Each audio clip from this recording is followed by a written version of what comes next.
In this video, you'll learn how to use a temporary email service to sign up for ElevenLabs. By following these steps, you will be able to create an account using a temp email, verify it, and access the free features available on the platform. Begin by opening a temporary email service website. You can use options like temp mail or 10-minute mail. Once you're on the site, you will notice a generated email address displayed prominently on the screen. Copy this email address to your clipboard as you will need it for the next steps. Next, navigate to the ElevenLabs website by entering elevenlabs.io in your web browser's address bar. Once the page loads, look for the sign up button, which is typically located in the upper right corner of the homepage. Click on this button to start the registration process. You will be directed to a sign-up form. In the field for email, paste the temporary email address that you copied earlier. After entering the email, create a secure password for your account.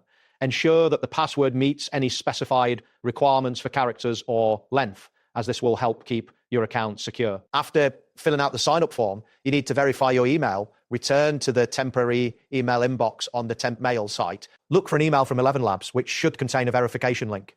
Click to open the verification email and then click on the verify button or link within the email. This action confirms your email address and completes the account creation process. Once verification is successful, you can log into your new ElevenLabs account using the temp email and the password you created.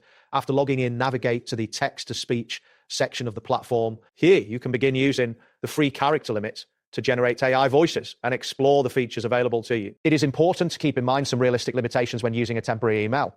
If you lose access to the temp email, you will lose your ElevenLabs account, as the email is crucial for recovery and notifications. Additionally, the password reset feature may not work if you cannot access that email. Be aware that some temporary email services are blocked by ElevenLabs, and creating multiple accounts could lead to being flagged for suspicious activity.